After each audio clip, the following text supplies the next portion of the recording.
There's a lot of focus on what's visual, right? And then the proof is here. He just turned it over to Facebook's head of design. So it's what we expected, right? The data there was actually quite interesting. The percentage of content shared on newsfeed with photographs has doubled since the end of 2011. That's really interesting. I didn't know that. So of course they're taking their design. Of course they're going to make it more visual. The ability to toggle between, it's what we expected. And then having one design that works across mobile and that works across desktop, that's something where the whole web is heading. Their mobile design in some ways is cleaner than their desktop design. So I suspect that what's happening here is the desktop is actually catching up to mobile. So they're hitting the right notes, they're doing the right things, but again, we'll know more in about half an hour, but it doesn't sound transformative, though it does sound interesting. Okay, so Bo, I want to bring you in on this point here, and Zuckerberg mentioning, you care about your friends, of course, and you care about your own personal news, but he's saying 25 to 30% of the content is, for example, from other news organizations, established news organizations, official ones, or public figures. Does this seem like the right mix to you? Yeah, I think it does. And by the way, I do think this is transformative. I mean, anytime you change the interface of something that 900 million people use 7 or 8 times a day, it's transformative. If tomorrow we all woke up and the New York Times or the Los Angeles Times was just a different layout, it would be transformative. So I think what they're doing is very tricky. I think it looks great. I agree the mobile design is very clean. And I think this is the direction they have to go in. And the question is, how will the users respond to it? What do you think, Nick? I think the users will respond to it positively. I think they're, my difference with Bo is just on the definition of what the word transformative means. I mean, yeah, this is used by everybody, so any tweak will, of course, be seen by many people. I think that's absolutely the case. I mean that this is not going to be a fundamental change. We're not going to say, oh, wow, this is super innovative design. This is more Facebook is catching up with where the web is going. And they're doing it well. They have to be risk averse. They have to please their advertisers. They can't alienate people. They have to bring in young people. They have an incredibly complicated bureaucratic challenge, so they probably are dealing with it the right way.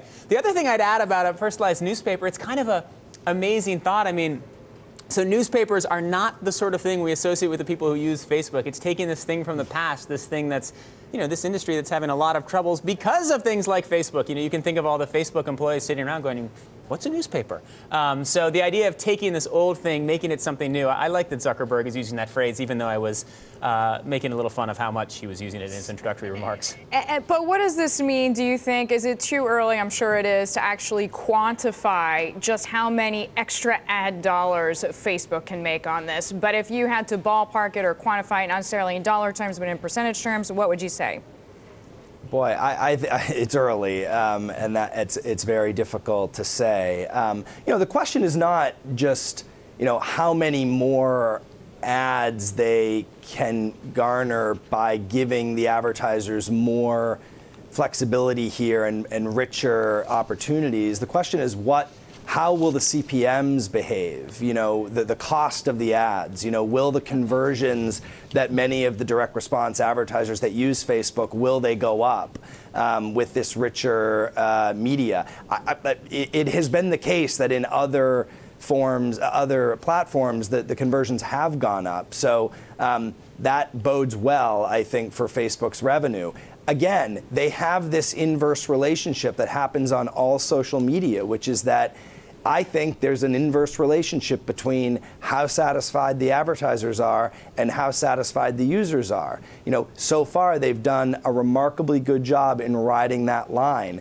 But the bigger the ads, right, which this will make the ads bigger, even though they will be in stream and they will feel, in many cases, like content, the users are likely to be a little alienated. So it's difficult. But my bet is that this improves the revenue picture for Facebook. Bo, I want to ask you, 1992, we alluded to it. You founded Tripod. This was one of the first social networks out there. We know you eventually sold it to Lycos. If you were advising Mark Zuckerberg right now in Facebook, and I heard what you said, this is a huge machine. They have to tweak very quietly with nuance. Out of curiosity, as a founder yourself, what advice would you be giving him now? The data that he has access to and the the way that they can crunch that data and look at it from a lot of different angles is such a great tool for them. And I know that they're using that data as well as any company on the planet in terms of just paying attention to what the users are actually doing. We didn't have access to that level of data. The tools that are available now are just extraordinary. So that's the advice I would give him. I think he doesn't need that advice. I think that's exactly what he's doing. But I think to move slowly, and the question is, will Wall Street allow him to move slowly? I always talk about what Jeff Bezos did with Amazon when they first went public, is he just basically said, look, this is a 10-year play. If you are expecting me to start to make profits in year 1 or year 2 or even year 3, it's not going to happen. But if you can wait for 10 years and let me build this the right way, I will pay you back. And that's exactly what he's done. And my advice to Facebook and to Mark Zuckerberg is project that to Wall Street. This is going to take time, but if it's done well, it will be an enormous company. Bo, before we let you go, in particular, how did you start a social network when the internet was barely alive? Well, yeah, I mean, in 1992, Mark Andreessen had not done us the favor of building the browser yet. So we actually didn't launch we started the concept in 1992. We didn't launch it until late 1994. When the web, allowed this type of personal media creation. It was, and I don't want to draw too many. I mean, there's not too many similarities between Tripod and Facebook, because obviously the bandwidth and the tools that we have now for people to create their own media are much different. But it was the same problem. We were allowing people to publish their own content, and when you allow people to publish their own content, you're creating an environment that is a frontier. It's not something you can control completely in the way that you can control the New Yorker or the NewYorker.com. So that's the fine line he's walking. And it was the same thing we did at Tripod, and we just listened to our users. That's the key. We actually had to talk to them in many cases because we didn't have as much access to data, but he can, and I'm sure he does, talk to them, but he also can just listen to them through the data, through the usage of the site, and mapping what they're interested in and what they're not interested in from a design perspective, from a content perspective, and from an advertising perspective. Listen to your users, listen to your customers, always good advice. Bo, thank you very much. Bo Peabody joining us there, venture partner at Graycroft Partners, and Nick Thompson, editor of NewYorker.com, a Bloomberg contributing editor as well.